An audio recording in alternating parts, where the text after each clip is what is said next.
Samsung just released a whole bunch of new stuff, not just the new Z Flip 6 and Z Fold 6, but also the new Buds 3 Pro and Buds 3, 2 new watches, including an Ultra version, and a new ring. I got my hands on them at the Unpacked event, and they're so much more interesting than just the external changes. Starting with the 2 new folding phones. So the new Z Fold 6 became a lot more boxy. I typically like phones with some curve to the edges because they just feel a little nicer to hold in the hand. But I think the more squared off edges look great on the Z Fold 6. And it actually has some benefits too. If you look closely at the last generation Z Fold 5, you can see this tiny little lip, which sticks out when the phone is folded, and it keeps the two halves slightly apart. But the new Z Fold 6 no longer needs it, and it folds perfectly with zero gap. And so does the new Z Flip 6. I thought this would help with dust resistance, and this year they did get a new official dust resistance rating of IP48. But this rating actually doesn't mean that it's dust resistant at all. The 4 in IP48 just means that it's protected against solid objects greater than 1 millimeter. And that's much larger than anything that you can possibly fit into the gap or the hinge. So I feel like it's kind of a pointless rating, and I'm pretty sure if they tested the last gen foldables, they would have gotten the 4 rating as well. However, the hinge does feel more taut, and it feels very satisfying folding and unfolding these phones. But beyond that, the Z Fold 6 also became thinner and lighter. In fact, it's now exactly 1 gram lighter than the iPhone 14 Pro Max at 239 grams. So it's still a heavy phone, but now it just feels a little bit more normal to have this in your pocket. And when unfolded, the height and width slightly changed, and it's got an ever so slightly larger screen. But more importantly, the screen became much brighter, and it can now hit 2600 nits peak. And this matches the brightness of the S24 lineup. Another interesting change is that both the Fold and the Flip became completely matte. The back glass, the hinge, the sides are now all matte, and I love this design change. The glossy sides and hinge from last year definitely tracked a lot of fingerprints. And actually last year's Z Flip had a gloss back, so it's especially great that now it's changed to a matte glass. I think the mattifying will definitely help keep these two phones looking clean and crisp. Their speakers are also no longer these tiny little holes, but a clean looking slit. And I also really like the new colors this year. I feel like it's the best that I've seen in recent years. For the Fold, the pink is gorgeous, but my favorite is actually this navy color. It's unique and really stands out, but there's also the more classic silver shadow. And the Flip has some very fun, bright colors. There's yellow, blue, mint. It kind of reminds me of colorful soap, and it comes in the silver shadow too. These are actually not all the color options though, there are some Samsung Online exclusive ones. Overall, these physical changes are positive, but the biggest aspect for foldable phones that we're all hoping can improve is the crease. And I don't really see much difference compared to last gen. The crease looks just as visible. They are using a new kind of display, but as you can see, you can still notice the crease, especially when there are reflections. But in general, it's not too bad. When you have the screen facing you directly, the crease is barely noticeable. The other new physical design change are the camera rings. So they're color matched on the Flip and just black on the Fold. And for the Fold especially, they're big, very big.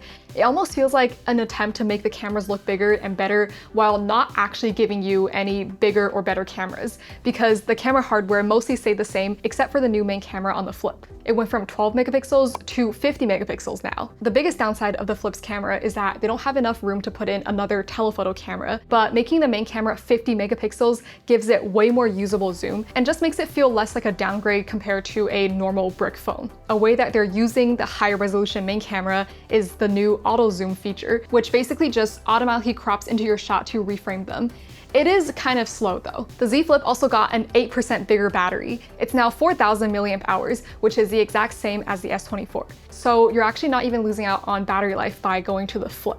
Okay, so cooling can be an issue for foldables in the past when you're gaming, especially for the Flip, since they're only using one side of the phone to cool the processor. But this year, the Flip is getting a vapor chamber for the first time, and the Fold is getting a 1.6 times bigger vapor chamber than before. This should definitely help with spreading the heat, but the vapor chamber still only covers half of the phone. So I'm a little bit skeptical on how much it would help. I mean, just look at how small the Flip is. So I will definitely be testing this out.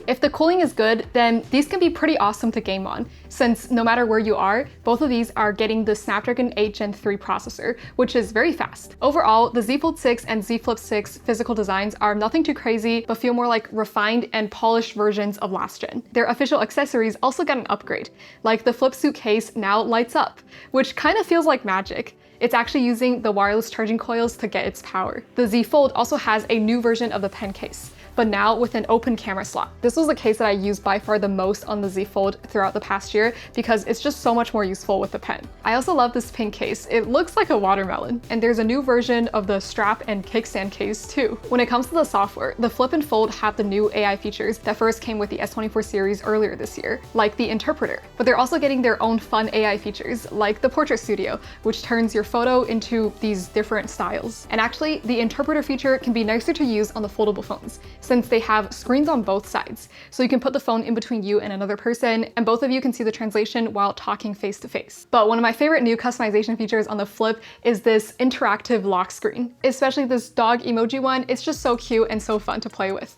And moving on to the rest of the devices. So there are two new Galaxy Buds, the Buds 3 and the Buds 3 Pro. And these have some pretty major changes. They ditched the bean-shaped design and added a stem, so now both of them look very similar to AirPods. I actually always found that the shape with the stem fits me better. The part that actually sits in your ear is much smaller, so if you have a smaller ear, then this new design will most likely be more comfortable, unless the stem pokes part of your ear weird. But what's interesting about the stem on the Buds 3 Pro is that they actually light up. I don't think the lights actually do anything though. And both of them also switch to the AirPod style of controls where you can pinch the stem to play and pause and swipe up and down to control the volume. The case that they come in is kind of quirky too.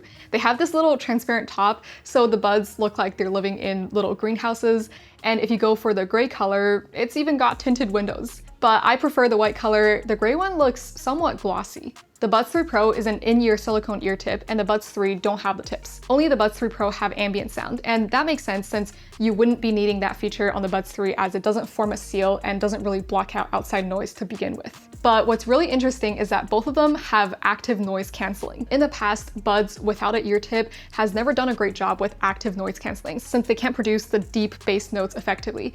So I'm really not sure how well the ANC will work on these Buds 3. And only the Buds 3 Pro have the adaptive noise control, which essentially is a halfway stop between the ambient sound mode and noise canceling. So depending on the environment, if you're speaking, it will give you more ambient sound, but if you walk past construction, it will dial up the active noise canceling. And interesting enough, there's a siren detect feature. So if it hears sirens, it will actually turn up the ambient sound so that you can actually hear the sirens. And both of these buds have a pretty impressive IP57 rating, which means that you can even lightly submerge it in water. Okay, and here are the two new watches. There's actually a new product line called the Watch Ultra, and I guess this replaces the Watch Pro lineup, but not really because they're not really similar. The Watch Pro lineup is dead. So it comes in 3 colors, white, black, and this bright orange one. The Watch Ultra is more like a hardcore outdoor style type of watch that gives you a whole lot of battery life, a tough titanium casing that can also go very deep in water. The casing itself is 47 millimeters and 12.1 millimeters tall. So it's quite a big watch, but the screen itself is still round and only 1.5 inch. It's actually about the same size as the 44 millimeter regular Watch 7, but the Watch Ultra screen can reach 3000 nits. That's extremely bright, and it's behind a sapphire layer, which means that it should be super tough and scratch resistant. So this Watch Ultra is definitely on the bigger and heavier side, but it's not that surprising because first of all, it has a 590 milliamp hour battery, and it's also very close in size to the Apple Watch Ultra, similar in design too with the bright orange. Compared to the Ultra, the Watch 7 has a smaller battery and withstands less water pressure, so it's more like an everyday watch. Okay, and last but certainly not least, there's a brand new product line called the Galaxy Ring. I've never really been a ring person because I feel like if I had bad sleep, I know I don't really need the ring to remind me again, but the ring actually does so much more than that since it has an accelerometer in addition to a PPG and skin temperature sensor. It can track your activity levels, and when connected with the Samsung Health app on the phone, it provides you lots of health data like energy score, which looks at a variety of things, including your activity level, exercise, and sleep. And in terms of the physical design, so the ring is titanium and it's not that thick for a smart ring. They come in 9 different sizes. You'll probably need a sizing kit to get your right size. And the bigger it is, the bigger the battery is actually. There are also 3 different colors, black, silver, and gold. I like the matte finish of the black and the silver. The gold one though is just really glossy and shiny. Not my favorite. The ring is waterproof down to 100 meters, so you can wear it everywhere. And it also comes in this very posh looking holder, kind of like unnecessarily large and thick, but it is nice looking being acrylic, and it also holds the battery so it charges the ring. Of course. All right, so that's it for this year's Samsung's Summer Unpacked. I hope you enjoyed watching this first impressions video, and make sure to subscribe for all the reviews coming very soon to this channel. Bye!